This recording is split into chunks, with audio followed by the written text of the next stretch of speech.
Hey guys, this is the first podcast for the Infinite Comics Company. Sorry I don't have much music or actually much interesting footage, mainly because this is a startup company with very poor budget. Kinda lame that I'm really saying this. Like, this is worse than iGuardian Spice using the excuse they have such terrible animation and writing due to the fact they have low budget, even though they had a high budget.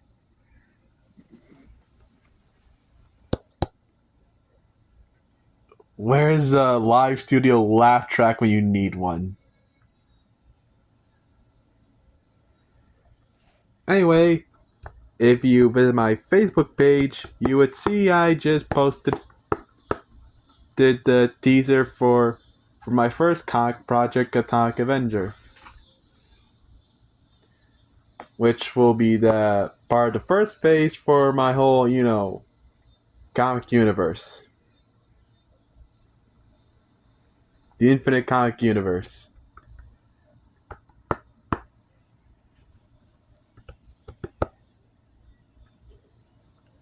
Anyway, like, I'll, for this podcast, I'll be explaining some of the more noble characters that were seen in the poster teaser. First one being the main character himself, Atomic Avenger, Nate Payton. Approximately 15 years old, and starting out as a hero in training, he has had a less than stellar life. His mother died, his dad got framed for said crime before getting sent to jail, where he was then adopted by he was rejected by his grandmother, who was a religious nut, before being adopted by a foster home that was known to be abusive, with a father who actively only adopted kids for the sole purpose of using them to make money. He eventually quit and ran away, resulting to end up in Brooklyn, where he started training as a hero. His main ability is the ability to mold and create antimatter for a variety of attacks. He's basically the main hero and a bit of a foul mouth, violent, and pretty much a punk described by many, but in the end he actually has a good heart and generally actually wants to do the right thing like hell. He's the kind of hero who will call out on other people's bullcrap when they're not doing the right thing, even though it's actually the most necessary thing to actually do at the time.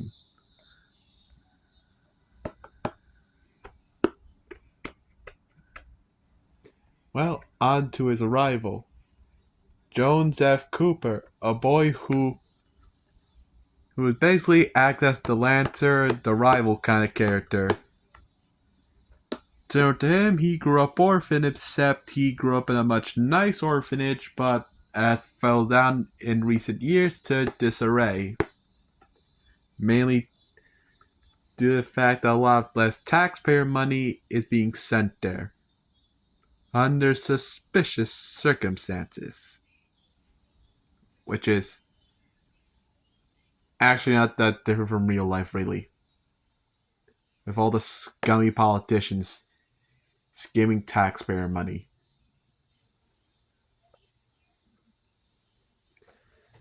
Anyhow, he described as the cool collective guy, but for Nate, he describes him as the kind of kid who is just an airhead.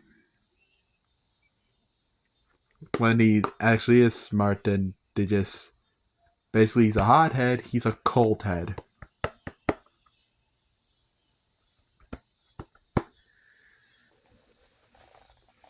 His main superpower is to apply vectors to himself. If you don't know what a vector is, it's basically a mathematical definition in term describe in physics describe direction and magnitude. Basically, he has high powered super speed.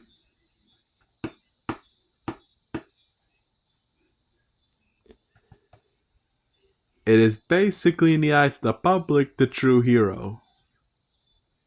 Even though he actually does not really care about the title and he does want to become top hero of the US, mainly to actually help the underclass.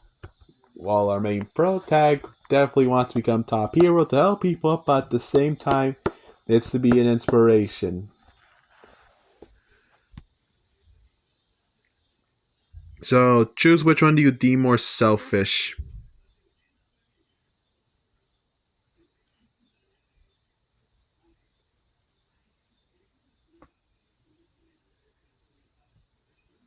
Next up is Leon Redclaw.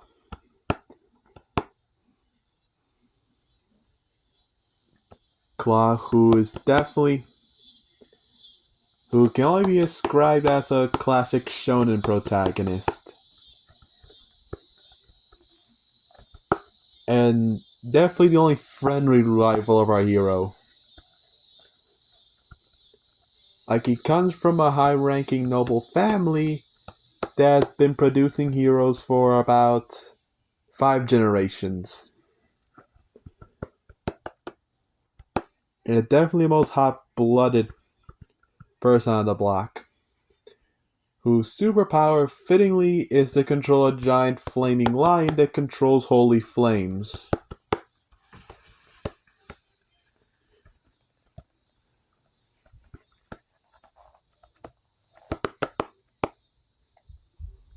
And definitely takes a lion motif to some new degrees, mainly by the fact that, as he points out best, he's going to become the king of the heroes.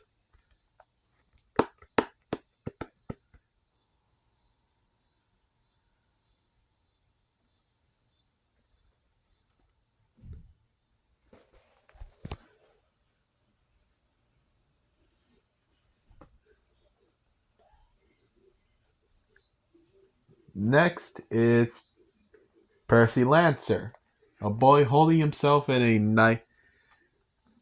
knight like position, basically acting like a medieval knight in all stereotypes, like using medieval slang and all that. And actually, he's just a delusional idiot who treats everything like a classic RPG, seeing our hero as a demon and other characters as such in classic RPG rules, classes, all that shit.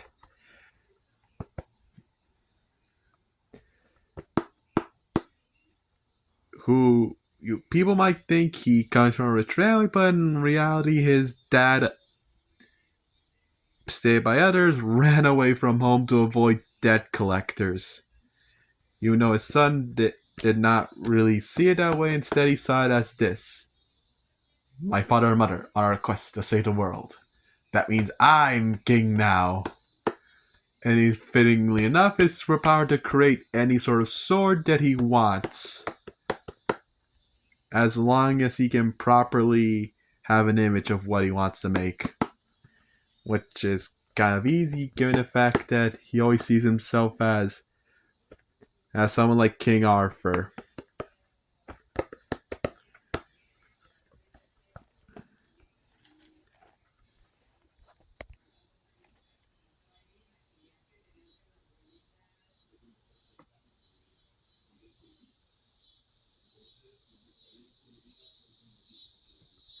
Ermengarde, one of a rival who is basically the only one who isn't even human, mainly because he's a dragon man. Yes, in my comic universe, they're mythical creatures. There's the there's other people who live on the earth besides humans, mutants, cyborgs, and all sorts of bizarre and strange beings. He comes from the Middle East. He's based from the Middle East and basically has the power to control mystic sands that can turn other stuff into sand and just be strong and as almost anything. Or even outright turn himself into that sand. Kind of racist in context. But who cares?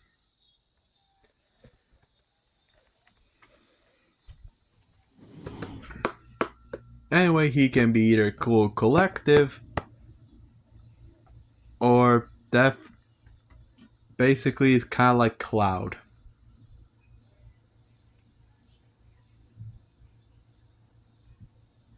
The only reason why he's in the country is due to the fact that the UN has made a project to see how would multiple different hero students from different regions of the world would interact. And, try to, make an international superhero team or something like that to promote better relationships.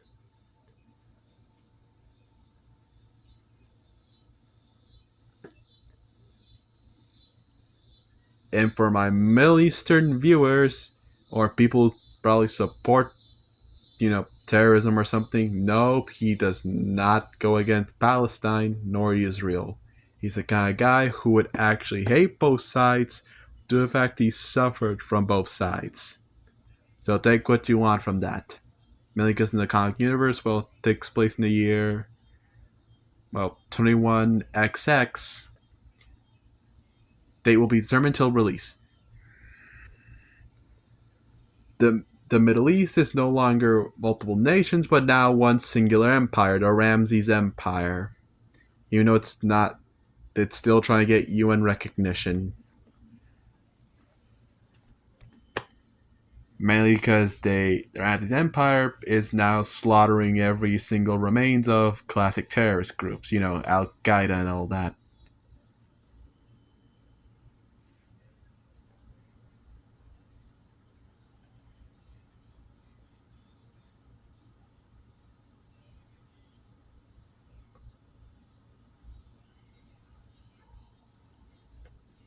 Next is one of the three female rivals, Bianca Violet Lace, who basically could be described as tsundere with ambition, mainly because of the fact that she plans on being a highly famous hero, like the one that wants the limelight.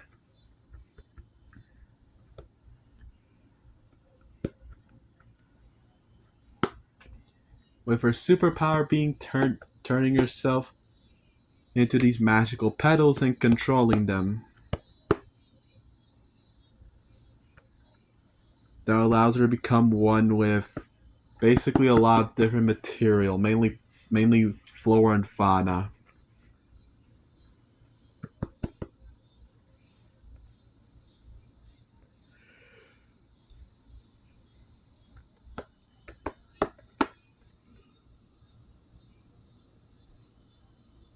But don't worry, my dear hero, she's not the kind of tsundere who constantly hits people all the time.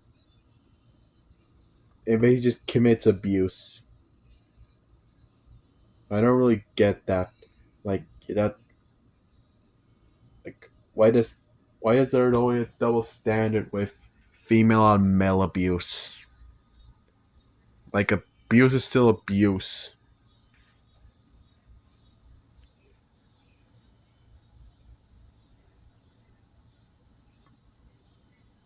In contrast, there's Jury Jormungandr, who is basically more of a tomboy that's more open and welcoming.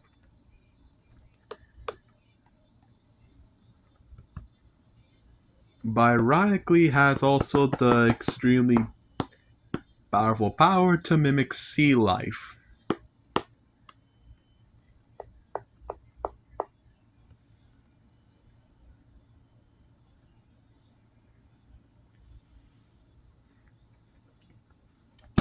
And comes from a fairly large family.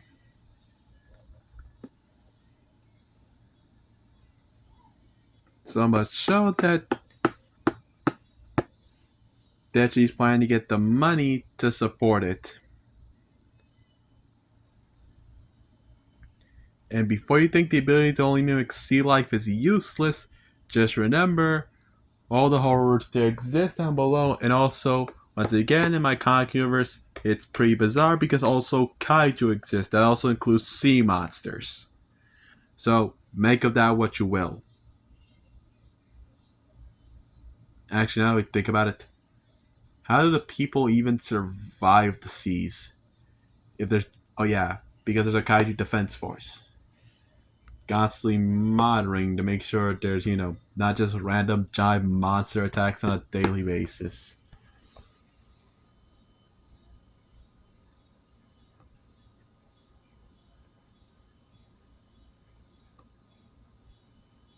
Next is a character who would definitely be accused of being a negative queer code stereotype, Pen Cece, whose superpower is basically they're able to change the properties of certain objects, mainly where it be hot, cold, hard, soft, light, or heavy. Like the reason why you mentioned he might be a negative queer stereotype, the fact he is bossy, arrogant, and kind of flamboyant. And rightfully criticize our hero for being unfashionable or being a brute.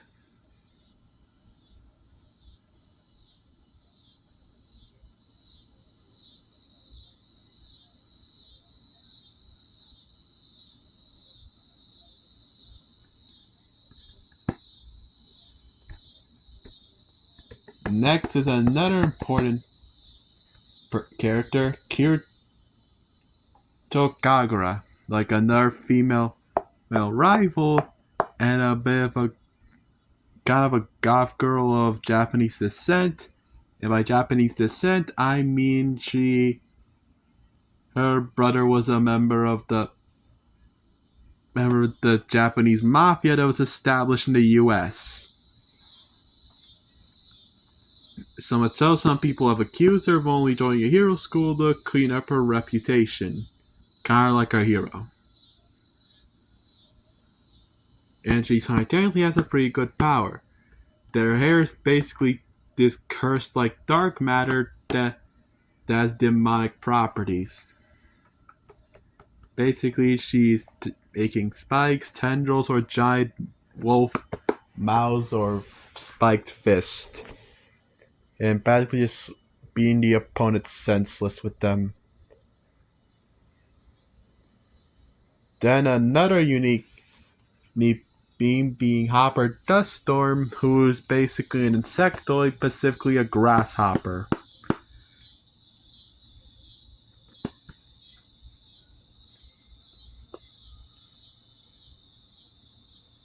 Who is basically kind of a huge nerd, mainly for tokusatsu, like Kamen Rider. Who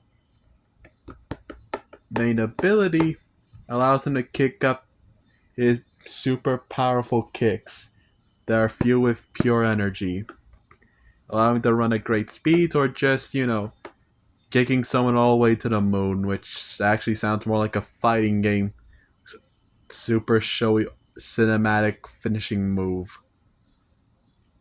Anyway, those are the basics on some of the important characters of of my upcoming comic series, and there will be more projects to come, like probably several. I'm basically making myself the MCU of comics, except no MCU phase. I would have a Q&A right now, but right now